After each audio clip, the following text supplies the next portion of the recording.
Well,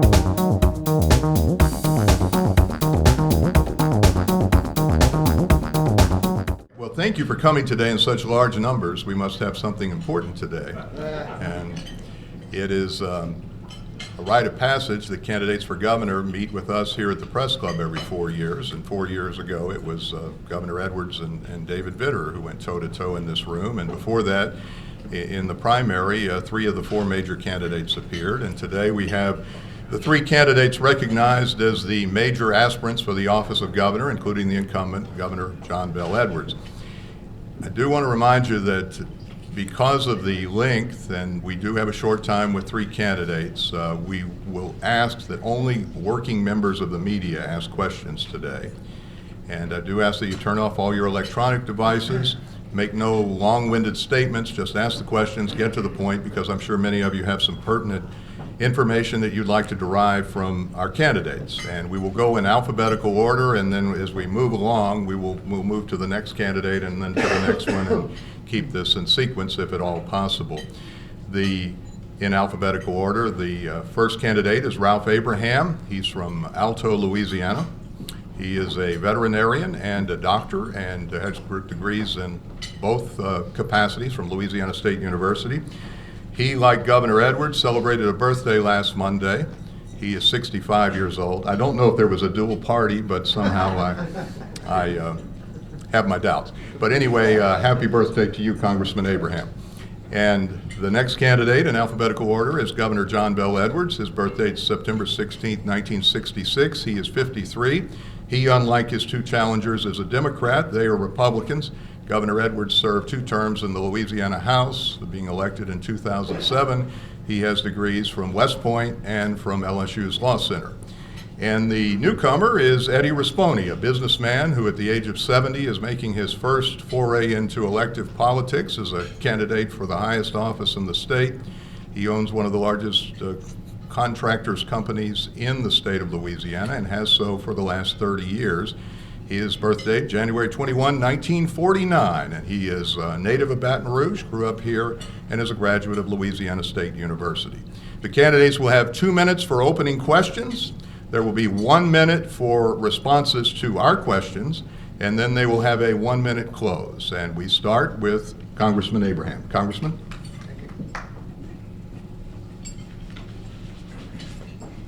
Well, thanks for doing this. It's always a pleasure to be with you guys. For those that don't know me, I did grow up in Northeast Louisiana on a very small farm. It's where Diane and I live now. We raised our children and certainly have our grandchildren come see us there a lot.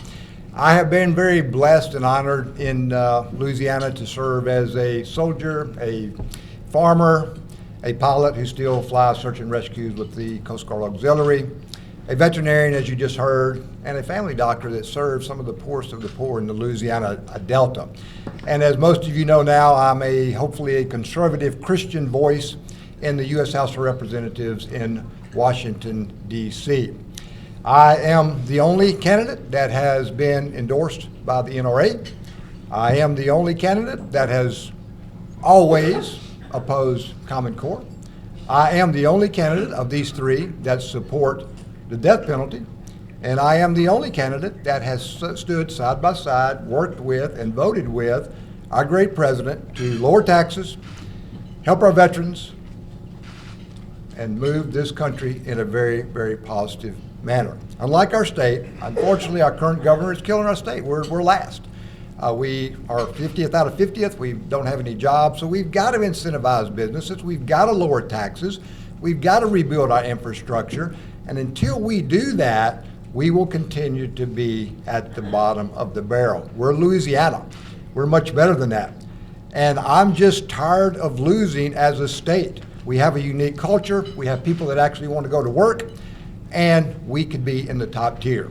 So again, with me as your next governor, Louisiana will start winning. Thank you.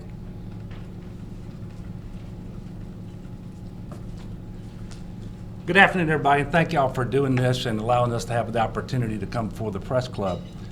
You know, it's already started. My opponents are going to distort my record. They're going to give you a lot of misinformation, but facts are facts, and they are stubborn. There was a $2 billion budget deficit the day I became governor, the largest in the state's history. There's a $500 million surplus. The unemployment rate today is 4.3%. It was 6.4% the day I became governor. The economy in the state of Louisiana, measured by GDP, is the largest it has ever been in our state's history. It's growing at the 10th fastest rate in the country, #1 in the Southeast. $10,000, that's the amount of the teacher pay raise, the first one given in 10 years as we start investing in our children. Again, 450,000 Louisianans with health insurance who didn't have it before I became governor. One of the ways we addressed that deficit, by the way, saving over $300 million. And now the uninsured rate in Louisiana is the lowest it has ever been, and it is lower than the national average. 170 major economic development projects since I've been governor. $41 billion of capital investment, 34,000 jobs created. Look, those are the facts. They are stubborn. But Louisiana's much better off than we were 4 years ago by every relevant metric, and the people of Louisiana know it. You know, these gentlemen pine for the days of Bobby Jindal. Louisiana does not.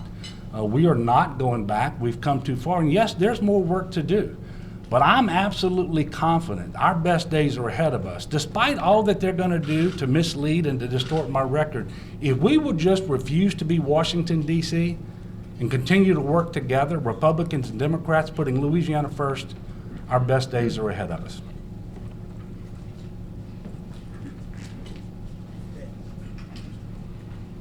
Well, thank y'all for having us, and I appreciate the opportunity to speak to you today. I'm gonna give you a little brief history about myself. You know, I grew up not far from here in North Baton Rouge.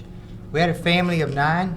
My dad was a blue-collar worker, and he worked at Standard Oil back then when they came here to Louisiana. That's where they established themselves. I've had a job since I was 15 years old, working construction. Worked every summer during school year, during high school. Then I worked my way through college and got a degree in construction.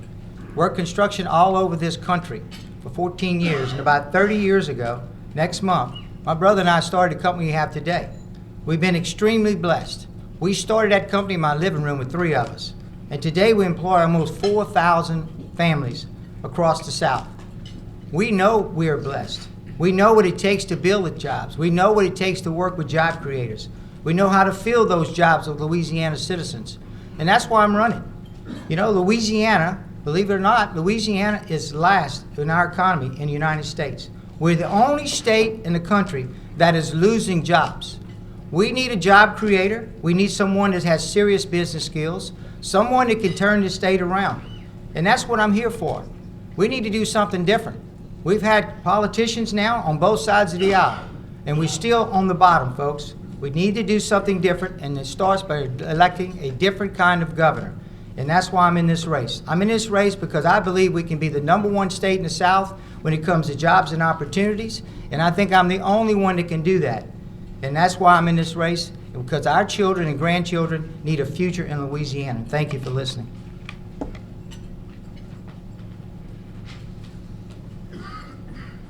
I've been implored to try to turn up the volume, so that I will do. And Kevin, would you like to bring your microphone?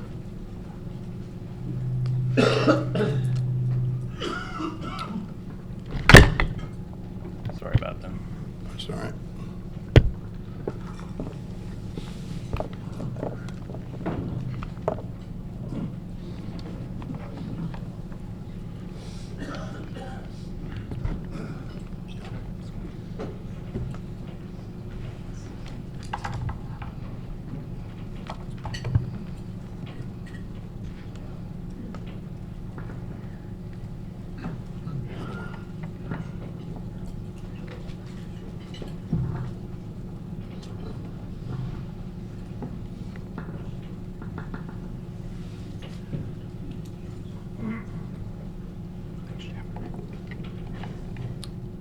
No problem.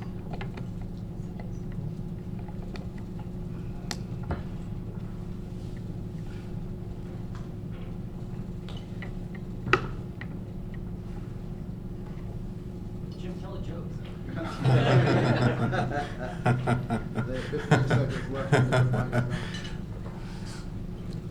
Well, I will ask a question, and then we will hear from our esteemed group of journalists, including Mr. Bridges, the Pulitzer Prize winner, who just implored me to tell a joke, but this is a serious time in our state. I think we know that. And the major distinction among a few among the candidates is that the governor is the only Democrat elected in statewide office. He's being challenged by 2 Republicans. And the question for each of them, starting with Governor Edwards, is why are you a member of the political party that you are affiliated with? And have you ever been a member of the other party? And if so, why did you switch? Governor?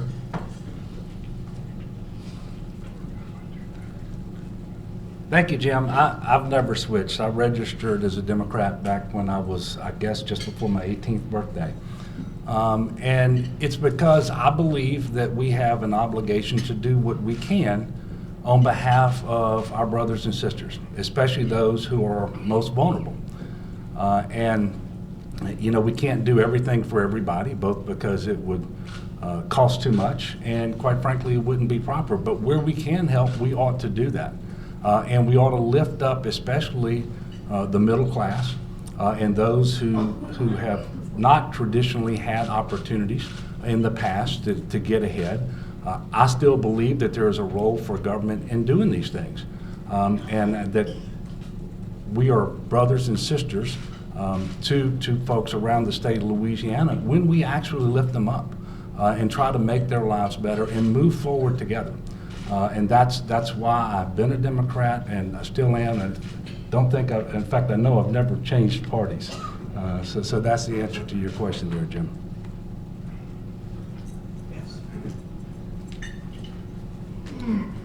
Well, I have to say that I started out as a Democrat at 18 years old. It didn't take long to change to a Republican once I got a job and started working around the state and the country.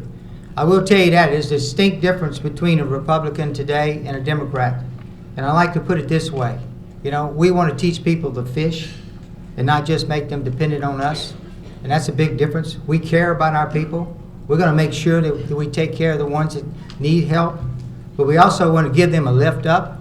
And that's why I've been involved with education and training, because I really believe that's what we need. We need people to be more valuable to themselves and to their families so they can help themselves. And that's what I'll do, create jobs and fill those jobs with Louisiana citizens. And the ones that need skill upgrade, we will do that.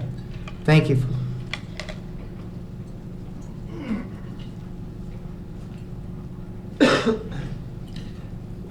I also registered as a Democrat at 18 because I simply didn't know better. Now I do. And look, I am so proud to be in the Republican Party. We are pro-life. We are pro-gun. We are pro-fiscal responsibility. And we are about lifting those, giving a hand up to those that need that extra boost in life to get that good job and raise that family. You see where the Republican Party has taken us on the national level. We've got an economy that's booming under this president. We've got 7 million plus jobs we cannot fill because jobs are abounding. We have an economy that has GDPs now of record-setting stats, and we are just going straight up. Unfortunately, we're not seeing it in the state because of our legal climate, our tax climate, and our leadership. Thank you.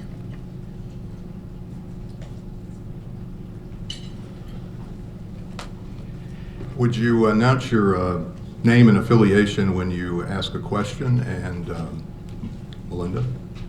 Melinda Delot with the Associated Press.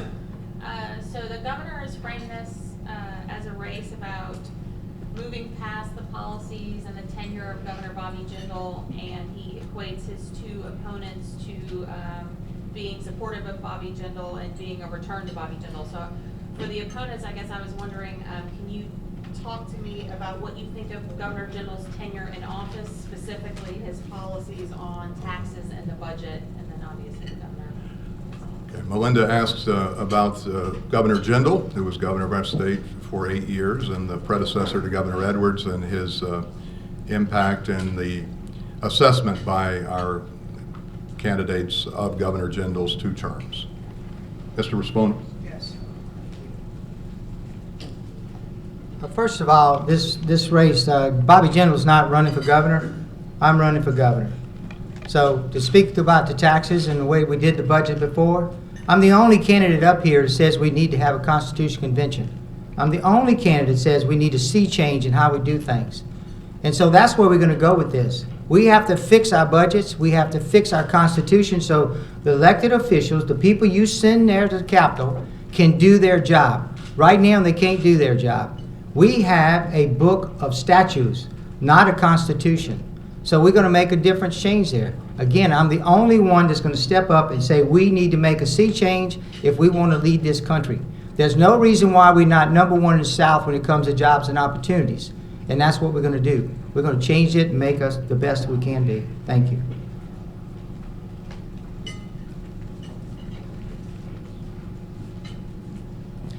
The Bobby Jindal that I knew very early in his career was for less government, less taxes, more fiscal accountability, more fiscal responsibility, and more personal responsibility.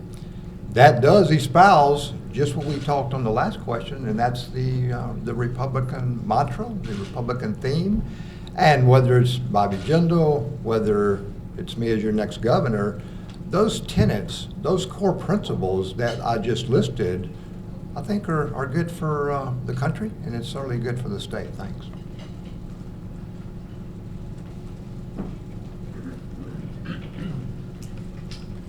Look, Governor Jindal took office with $1.5 billion in surplus, left me a $2 billion deficit.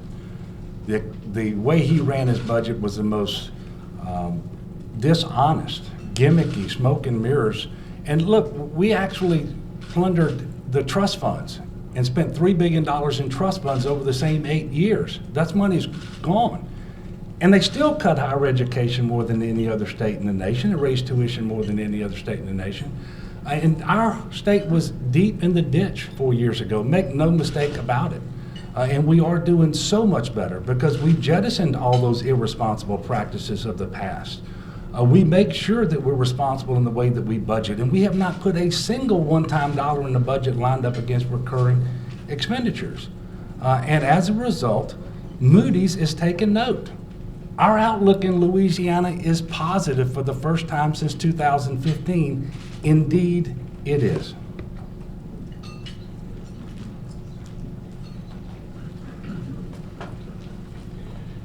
This question will go first to Congressman Abraham, then to Governor Edwards, and then to Mr. Rispone. Sue? Sue Lincoln with the Bayou Brief. With none of you being willing to mention and say the words climate change, how do we convince the nation of the necessity of restoring our coastline?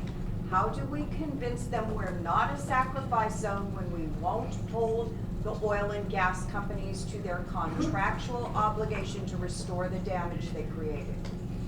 The question is about climate change and the oil and gas industry's culpability, if any, and we'll start with Congressman Abraham.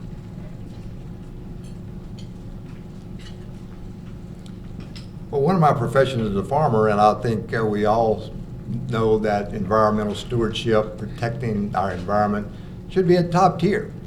As far as our coastline is concerned, we know it's an existential issue. We know that we've got to get it right, and we know that there are certainly controversies about how to get to that point. Personally, I want to stop these legacy lawsuits.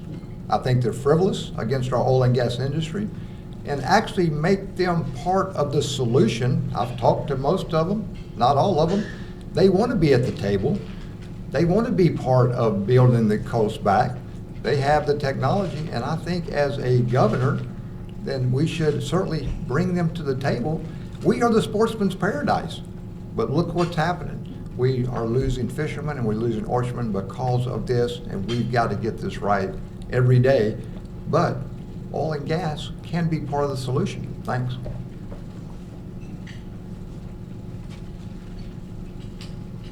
Thank you, Sue, for the question. First of all, with respect to climate change, Louisiana really does have an important role to play, because every time a coal-fired plant is taken offline in favor of gas, the climate benefits, and Louisiana does as well, and that's why our natural gas production is back to almost record levels from 2012. We also have more coastal restoration and protection projects underway right now than at any point in our history. And one of the first things I was able to do with the first budget surplus was actually repay the money to the Coastal Trust Fund that had been swept out by Governor Jindal, plus some, to make sure that they didn't get behind. And you know, the litigation that Representative Abraham talks about actually started in 2013 with coastal parishes filing lawsuit long before I was governor. And I've not filed a single lawsuit against them. Congressman Abraham has. He's filed it for damage to his property caused by oil and gas interests. That's the fact.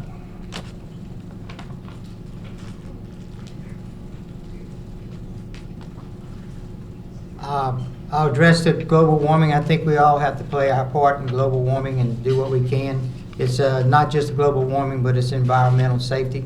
I know our industries have did tremendous amount of work over the last decades to do something with the environmental side of it. I know we have a coastal plan that we're working on. We have to work together on that. I think going in there and suing the oil and gas companies and trying to extort money from them and not put it back into the environment is not the right approach. We can't have plaintiff attorneys working on contingency fees. We need to have our Department of Natural Resources doing their job with the permitting. We haven't looked at one permit in the last 4 years. Not one permit has been looked at.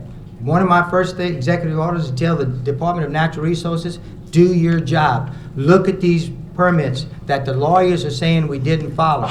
That would be one of the first things I would do. We're going to work together to solve this, and we're going to protect our coast and our environment.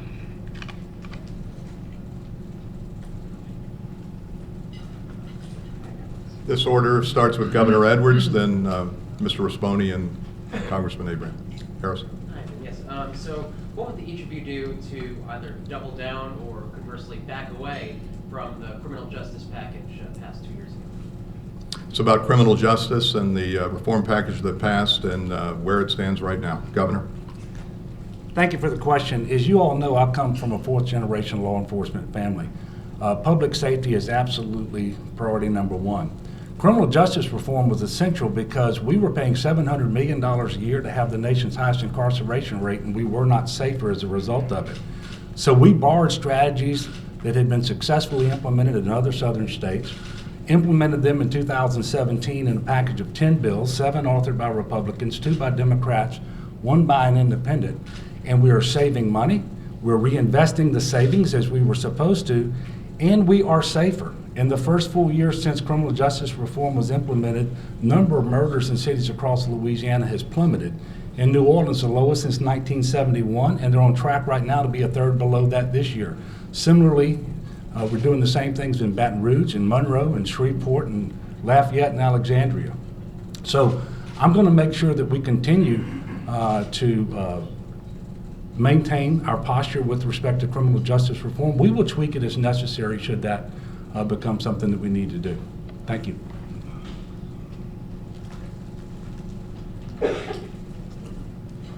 I think our criminal justice reform that we put forth was a good attempt. It was an attempt to fix things, but the rollout was where we had a problem. We had an administration that was most interested in lowering numbers and not being prepared to do what needed to be done, and we had some dangerous people that were released that should not have been released. And so what I intend to do is work with the sheriffs and the DAs and the judges and look at that and make sure that we do it right this time. That's what a business person does. You don't roll something out and make sure that everything is ready to go and everybody's on the same page, and you do it for the right reason. And that is, first of all, safety. And then the people that come out, they have to be ready to go back into society. Many were not ready to go back into society. We have to go back and fix that. Thank you.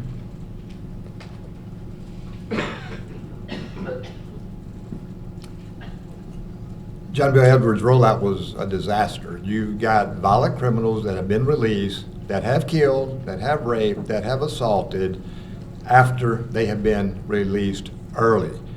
That's going to stop. We are going to get the players at the table that actually have that decision-making process, and we will get criminal justice reform where it needs to be. we've got to get the sheriffs, we've got to get the DAs, we've got to get everybody that has a card in the game talking and coming up with a solution that actually works, and don't worry so much about the money. We worry about public safety. And to the governor's previous thing about suing an oil company, Governor, you know and I know, it was a subcontractor that was digging a ditch, laying a pipe on one of our farms that wouldn't come clean up their mess. It was resolved without any court action. So please, let's get the facts straight. Thank you.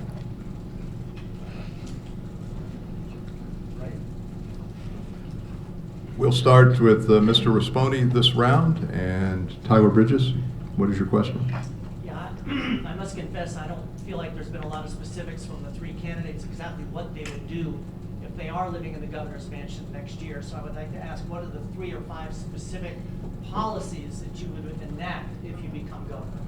What are the 3 policies that you would enact if you became governor?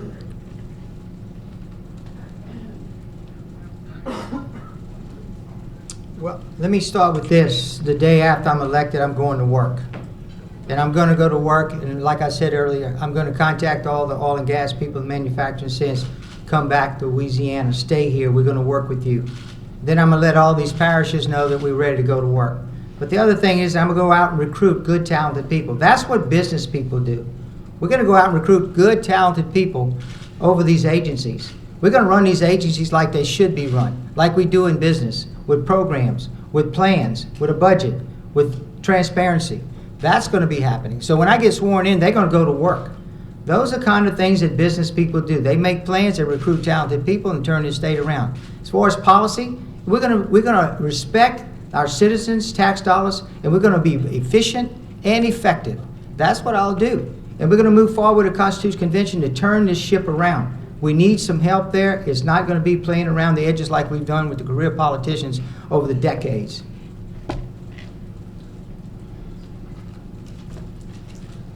Look, everybody should take note that the District Attorneys Association supported each and every one of the 10 bills that I signed into law. And just last week, I received the endorsement of the Louisiana Sheriff's Association. So I work with all of those folks every single day. The next 4 years, we're going to maintain the momentum that we have. We're going to make sure Louisiana doesn't go deep into the ditch again so that we can continue to invest in our critical priorities. We just made new investments in education for the first time in a decade. That is going to continue because our economy is going to continue to grow. We're going to continue to create jobs in the state of Louisiana, more opportunity and more prosperity. The number one new priority for investment in education in a second term will be early childhood education, something I've been saying for quite a while now, because it's incredibly important to our future. That's how we're going to achieve better educational outcomes, and that's how we're going to reduce the achievement gaps that have plagued our state for too long.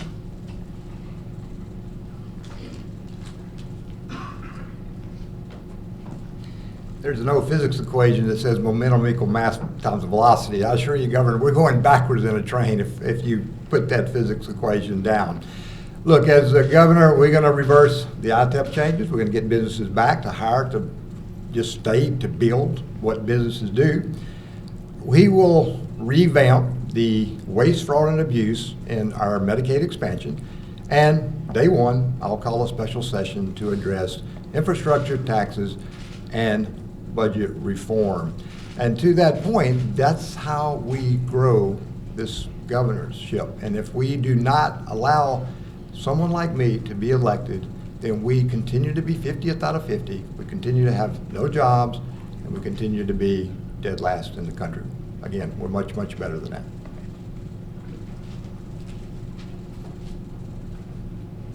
The congressman will start this round. Yeah.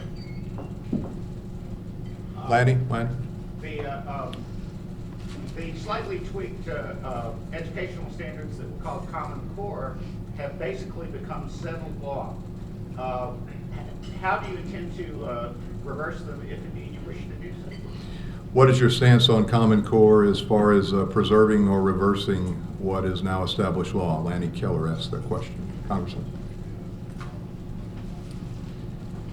On day one, hour two, that's another thing we will address directly. I have always been against Common Core. Again, I'm an objective data guy.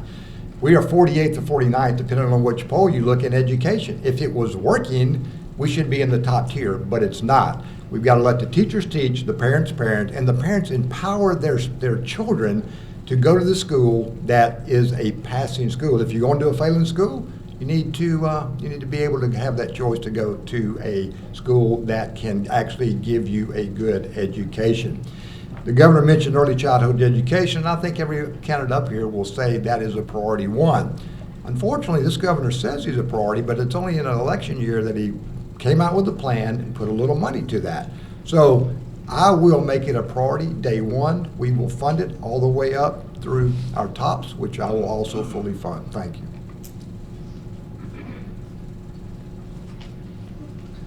You know, it's only in Congress where you can actually spend money you don't have.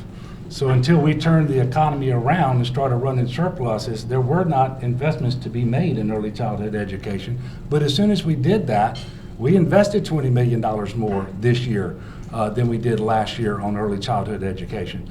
Look, education is critically important to our state and to our future. Our young people depend upon it. And by the way, there are some things that we're doing well. 81% graduation rate is the highest in the country. Highest in the state's history. We've greatly expanded opportunities for dual enrollment. The Common Core debate is one that really is over now. I don't hear much about it across the state at all. I believe we need to focus on just the essentials of educating our young people, making sure we have appropriate standards in place, and then we enable our schools and our teachers to teach in order to meet those standards. That's what we have to do. It's not rocket science.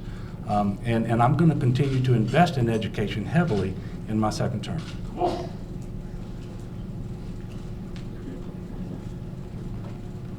See, I've always been against the federal government taking over our schools, and I'll stand with that.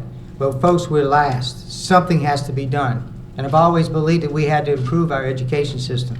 Common Core was not the answer. The Obama administration got Common Core and shamefully tried to incentivize everybody to install Common Core. At that point, we backed away and we said, we are going to root Common Core out of here.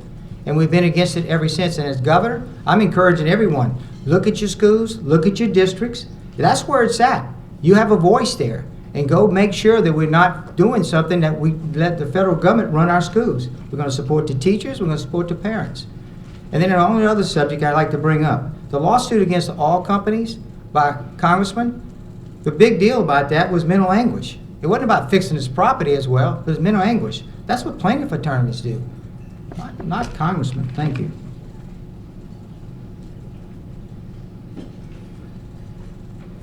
Governor Edwards will start this round, and do we have Robert? Robert Burns, Sound Off, Louisiana. We've seen quite a few news features lately on our evening news about the subject of reparations for slavery. Can I ask what each of your stands are with regard to reparations for past slavery? The question is about reparations, and Governor Edwards has the first response. Thank you. So reparations is not something that I have studied or am considering. I am focused, however, on making sure that we have increased access to opportunity and prosperity.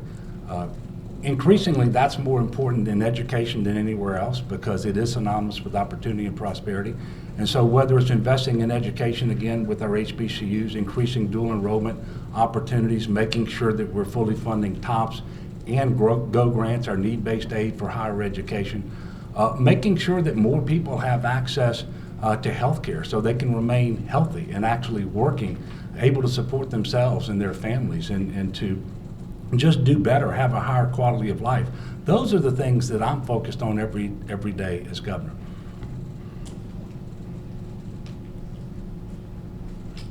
To answer your question, I really haven't given that much thought, but I've been, over the last 25 years, giving everybody an opportunity to have a career, a good education, and a job. And as a business person, I'm going to continue to do that. And I've worked very, very hard over those 25 years to make sure that we had an education that would give them the skill sets to get a good job, irregardless of their background, their zip code, or whatever it is. In particular, the last 12 years, I've done everything possible to make sure that every child in Louisiana has an opportunity to get a quality education. I'm going to continue to do that. create jobs and fill them with our citizens is how you have to fix that.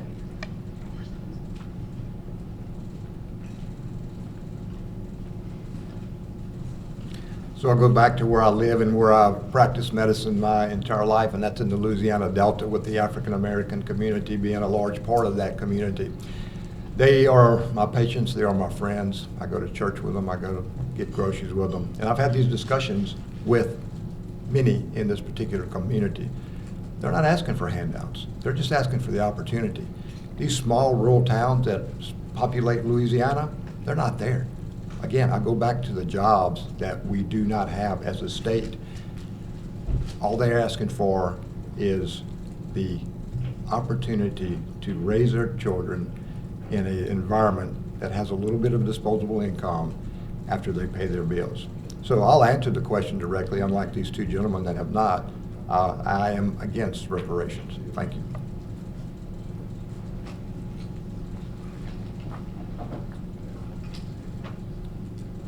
You've all touched on Medicaid expansion, whether it's the governor saying you'd protect it in your second term. Mr. Rispone, you've said you'd freeze it and look at reforming it. Congressman Abraham, you've talked about making it more efficient. But what specific policies would you enact as governor with regards to Medicaid expansion? What specific policies as far as Medicaid expansion would the candidates enact as governor?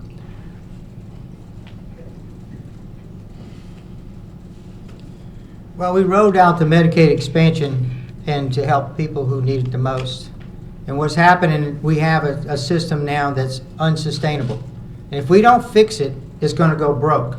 And then we're going to lose the safety net for the people who need it the most. So as a business person, I'm going in there to get transparency and make sure that we have no waste and it's not any abuse. Because we have to protect this safety net for our citizens that need it the most. And that's what I'll do. It's what a business person does. We have no transparency. We don't zero transparency on where the dollars is being spent. How do you manage that? And then we put a part-time doctor over the largest agency we have. Part-time. How are we going to get that done? We don't need that. We need somebody who has business skills, so we can go in there and do it the right way and make sure it's efficient so we can save it for the people who need it the most.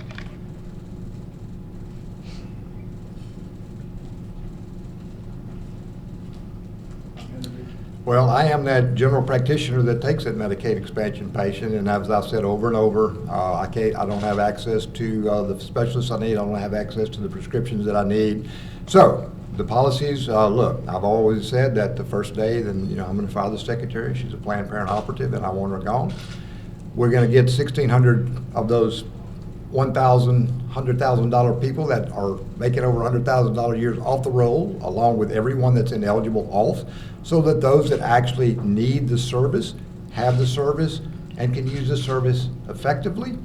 And for the first time ever, the patients, I've talked to many thousands of them, they actually want to invest in their health care. They want to have say. We're going to let them have a seat at the table too and actually make some decisions that make their lives better.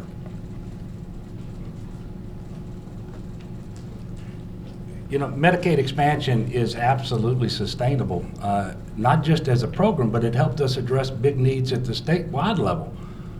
The $2 billion deficit was addressed partly through savings, most of which came through Medicaid expansion because it cost the state less for someone to have Medicaid with no more than 10 cents on the dollar, rather than being uninsured that costs 40 cents on the dollar that comes from the general fund. The Medicaid is paid for by statutory dedications, money we wouldn't have but for the fact that we expanded Medicaid.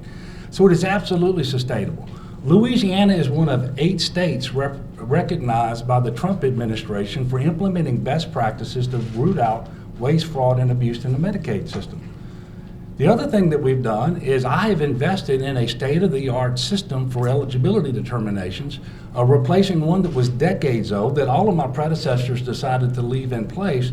This is a much more robust system that ties into more state and federal databases real time to ascertain eligibility. And we're going to continue to move forward in that manner.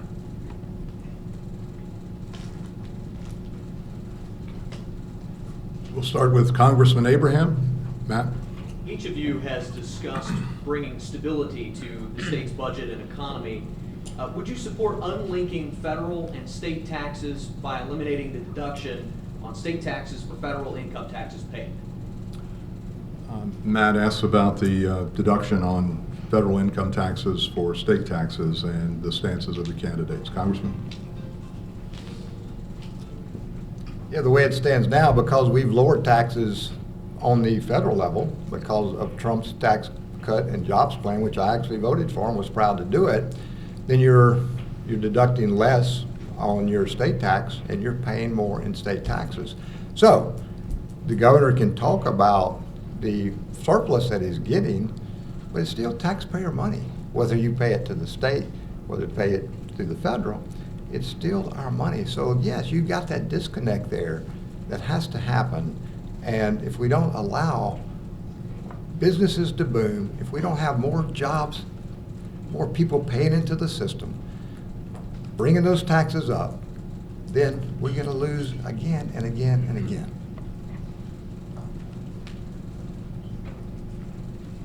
We raised taxes, our budget is $7 billion more than when we started this administration. We raised taxes $5 billion. I don't know if I need to say any more about that. We have to do something different with taxing the people. But I'm going to go back to Medicaid expansion. We found out, the auditor's here today, we found out we had $85 million of waste in there, people that were not eligible. Sure, we went back and fixed it. But that's what politicians do. They find out that we made a serious mistake by hiring someone that's part-time to a head of the largest agency. Business people don't do that. We make sure we're prepared to do that. We still, to this day, do not have transparency. We don't know where we're spending money in the largest agency we have. We have the Louisiana checkbook. We're supposed to show where every dollar is spent. To this day, it's not implemented. We should have had it done in 3 months. No, we kicked the can down the road because we don't want citizens to know where we're spending their money.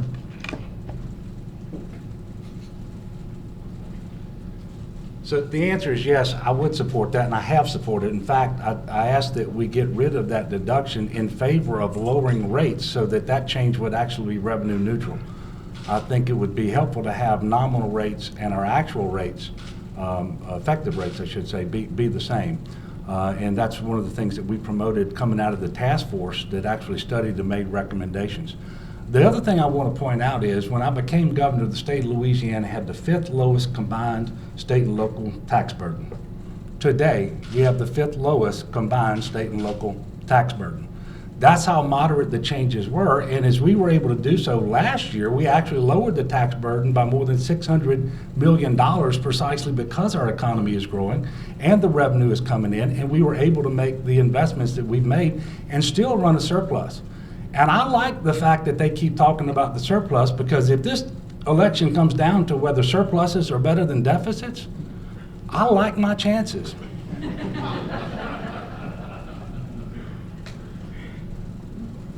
Along those lines, we've had much discussion among the candidates here and elsewhere about the deficits and surpluses and what happened 8 years ago and where we are now. But at the same time, the federal government is running $1 trillion deficit. And what concerns, if any, do you have as a candidate regarding the federal deficit and how it affects Louisiana? Mr. Rispone? That's a really good question. That is someone as an outsider, someone that's protecting, doing this for our grandchildren and great-grandchildren, because that's what we're doing. I am tired of hearing of politicians on the state level say, well, it's federal money. That is your great-grandchildren's livelihood. That's going to be taxed on them. We just can't take that as funny money. And that's what we have to do. We have to be responsible for all the money, the federal and the state money. That's what we do as business people. We're not going to continue to say, well, that's federal money. We raised the budget. We're $5 billion more of federal dollars. Along with that, we have to spend another $1 billion of our money. But that $5 billion is our great-grandchildren. Don't take it for granted. And I'm not going to take it for granted. We're going to run this state efficiently and effectively for our great-children, grandchildren, and great-grandchildren. Thank you.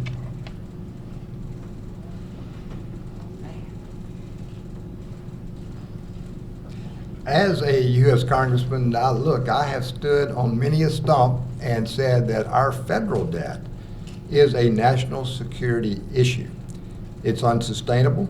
It puts us in a tough position globally when we deal with other countries, and it certainly puts us on a precarious position when we deal with businesses in our own country. But what I'll ask you to do is look at my voting record. I generally vote against anything that raises our debt. Again, I go back to who we are. I'm fiscally conservative, and I believe in balancing a checkbook, and I also believe in showing the checkbook and to see where your money's going. Thanks.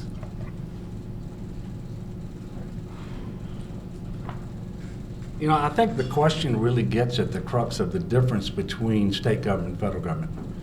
We actually have to work together here because we deliver a balanced budget every single year, which means tough decisions have to be made, and you've got to do the hard work necessary to achieve bipartisan consensus, especially when you have a Republican majority in the House and in the Senate.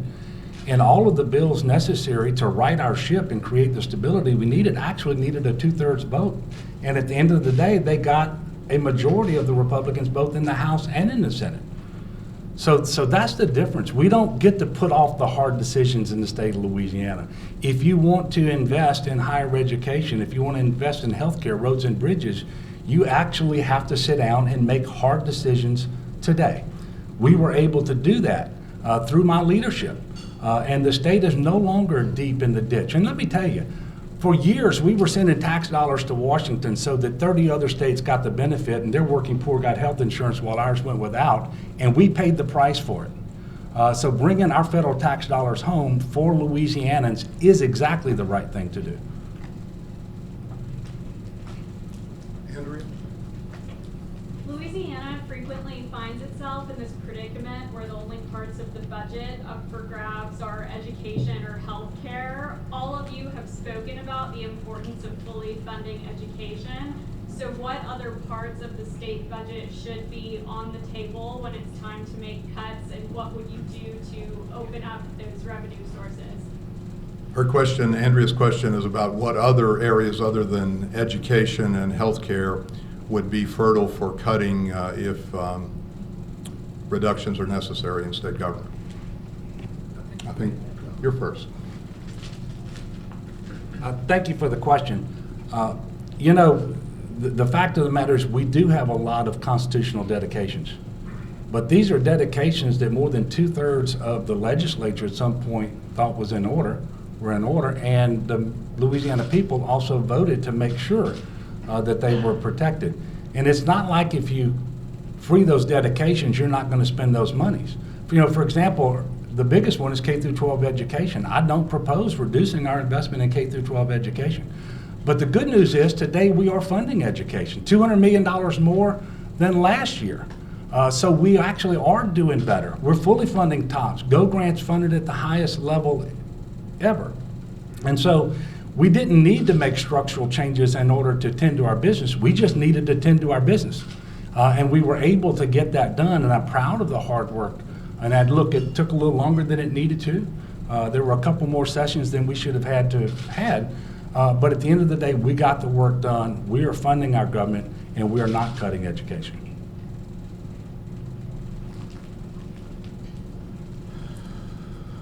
Well, we started out with a deficit, and I don't quite understand that because we're supposed to have a balanced budget. We started out at $1.9 billion. It took 5 sessions to get that down to several hundred million, and now we wind up with several $100 million surplus. But that's what we have here. We threaten to throw elderly out of nursing homes. We threaten LSU football, all those things. That doesn't work. What we need is a constitutional convention, folks. We can't keep going down, kicking the can down the road. They're going to keep raising tax here, lowering tax there. We need to do something different. It's going to take to get us a real constitution, not a book of statutes. And politicians are going to play with that forever. You need somebody from the outside, someone who has the courage, and someone who's not beholden to special interest, to go and make a sea change for our state. And I wouldn't be not running if it wouldn't be for that. We have to have a constitutional convention to change the way we operate. And so you, the people who elect the legislators, can go do their job. Right now they control 11%. They need to have control to do their job when you elect them.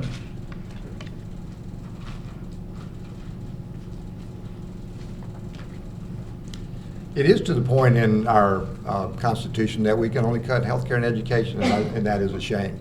Look, we have a opportunity here next year with a conservative governor or a supermajority in the House to move this fiscal football in the right direction, where education, for once, will take top priority. Now, I'm not opposed to a constitutional convention either, but let's do it the right way. Let me lead with a good supermajority, and we can do fiscal reform. And you have to be careful if you open up that entire Constitution, because there's no such thing as a limited constitutional convention right now. Then you put things on the chopping block like protecting the unborn, early childhood education, those things that we in this room consider important. So, it's got to be done in the right way. If you do it the wrong way, then you're going to mess up.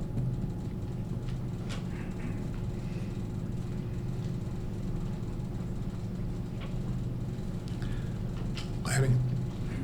The ITEP program gives more control to local governments, which has been a conservative agenda for many decades.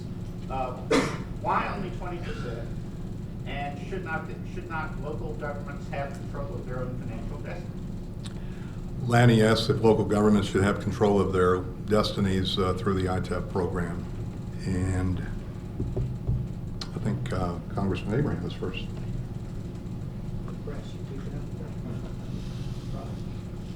Well, absolutely, local government should have control of their local environments, but having control of ITEP specifically, you see what it's done. It's driven large companies out of the state, and they're not coming back unless they have that predictability, they have that certainty. Look, these are companies that plan not 6 months, not a year, 5, 10, 20 years down the road.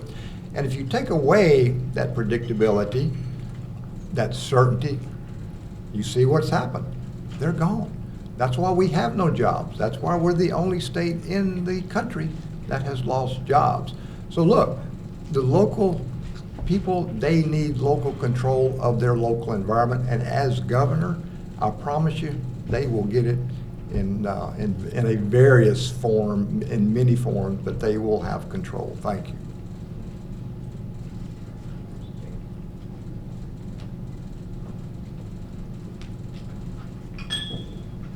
Congressman's going around the state saying the first day he's going to reverse the ITIP, put it back to where it was. Now he just walked around. That's how a politician talks out of both sides. You know, what I'm going to do is what we should have done to start with. The governor didn't even involve the locals. He didn't involve the manufacturing, hundreds of thousands of jobs. He just issued executive order, threw it in chaos. What I'm going to do is bring all the people together, job creators, the locals together, and sit down and come up with a plan that everyone can live with, because they do have to have a say-so in it. But we have to have a predictability, and we have to have it fairness in what we do. And I'm going to put it back into the economic development so they can go out and recruit. And so the locals will have their say-so, and they will make sure that they're protected as well. All of them are going to agree on what has to be done. And we're going to put it back where it belongs so we can go out and recruit jobs for Louisiana. Again, jobs for Louisiana.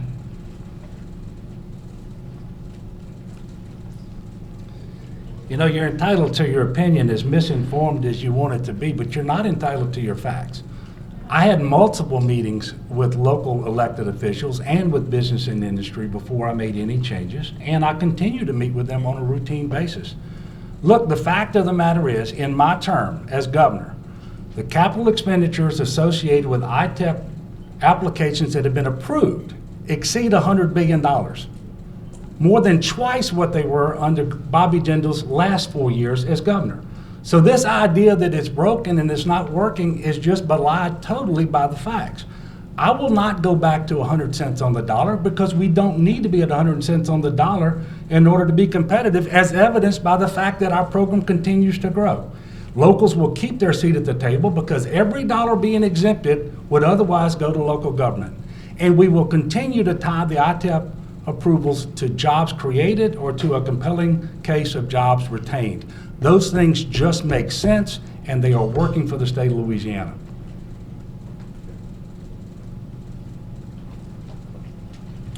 Mike, please ask your question. No statements, okay? Mike Bourgeois. All right. My name is Mike Bourgeois, and I'm an online writer for a... Okay, just ask your question. Okay. This is for all three to answer. In 2018, the second annual meeting of the Louisiana Human Trafficking Prevention Commission, in that capacity that I just mentioned, we gave the commission a 7-page memo. All right, what is your question? We don't have time for all of Why, that. with all of that information, is the 124-page 2018 annual report from the commission, why does it not mention a single word of the major part of that, which is a national study done by Dr. Lehrer when she was with the U.S. Department of State under Obama that found that 55% of sex trafficking victims, women and girls, become pregnant and are forced into abortion. All right, the question's about human trafficking. I'll do that differently. And Mike is asking regarding human trafficking and the choice issue as well. Governor? Quite frankly, from where I was, I had a hard time both hearing and understanding the question. I know that human trafficking is a huge issue, and we spend a lot of time, we put a lot of focus, a lot of effort into this issue. It's a big deal around the world, around this country, and in Louisiana. We have had international summits in Louisiana since I've been governor, national summits and multiple regional summits all across the state of Louisiana to bring awareness to this issue. One of the things that we have done is we've created a home, the only of its kind in the country, on state property for specifically female teenage victims of human trafficking, so that they can be identified, rescued, and restored. And if those individuals do come into that home while they're pregnant, and I think that was part of what you were talking about, they actually get to have that baby and keep that baby in the home with them because of a license that we were able to issue both by DCFS and the Louisiana Department of Health. So this is a big issue, and it's something that Louisiana is actually leading the country on. And thanks to Senator Ronnie Johns, by the way. Just let the other candidates. That wasn't an answer. Mike, answer the question. And look, let me tell you very simply, you know, I've always supported President Trump. I've never asked him to drop out of the race against Hillary Clinton. So I'm going to work with this president again to strengthen our immigration, to build a wall, do away with sanctuary cities, and go after these gangs that you're talking about that are doing these incredible things against our children and young people. But on the other side, I want to go back a little bit as far as the ITIP. The governor said he spoke to everyone. The president of the manufacturers said he had a meeting with the governor the day before he issued executive order. Never mentioned it. I talked to the school board presidents. They had never heard about it. I talked to the Sheriff's Association. They had never heard about it. And not until it came out and caused chaos did the governor backtrack and so I said, you know, I better do this a different way. I better get everybody together and let's talk about this ITIP. And then they revised it 3 times. That's not what you do in business. You plan these things and you get everybody at the table to start with, not reaction. Thank you.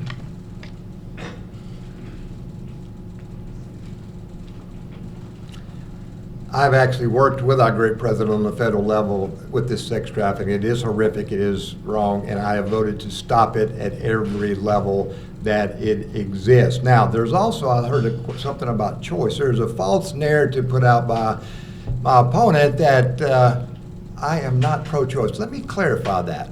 Life begins at conception. I am against abortion, including rape and incest.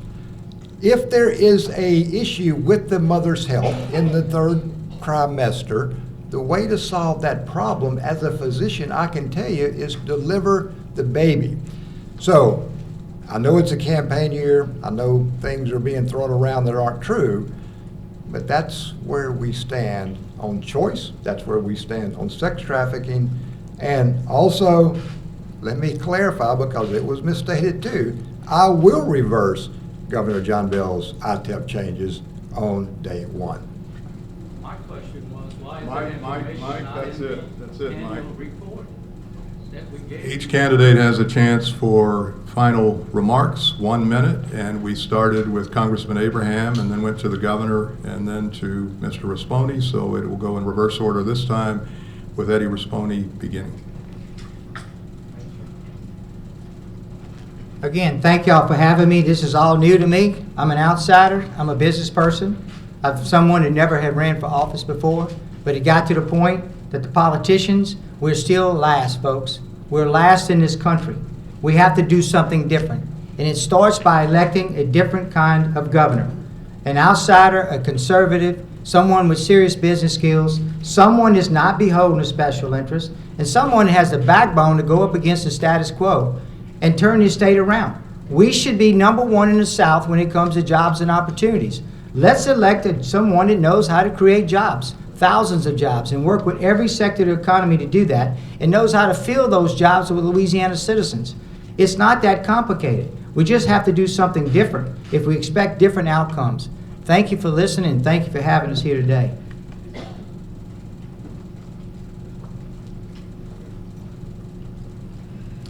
Well, again, thank you for having us also. Look, what you've seen is that, look, I just have fundamental differences with the governor here. He wants to put more money in the taxpayer government bureaucracy. I want to put more money in the taxpayer's pocket.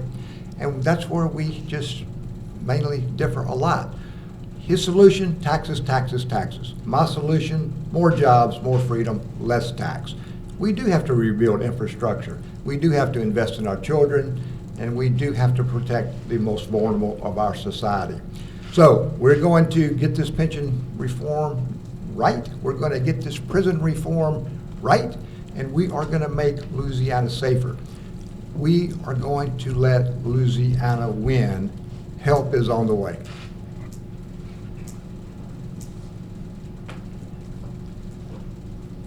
Look, I know facts are stubborn. It's just the way it is.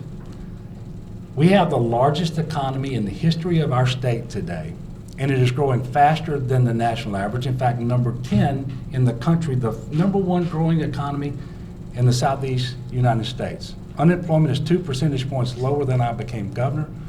The deficits that crippled our state so long are gone. They've been replaced with surpluses. And this happened because of bipartisanship. The hard work that was necessary to right this ship by bringing Republicans and Democrats and independents together to do the hard work by putting Louisiana first, not party. And if we will just resist the urge to become Washington, D.C., which is what I'm hearing a lot of over here, our best days are ahead of us. I have never been more optimistic about our state than I am right now. I am bullish on our future. We've come too far. We're not going to turn back. The people of Louisiana won't stand for it. So I'm asking for the support of the people of Louisiana. Give me your vote. You'll get another 4 years of good, hard work and progress.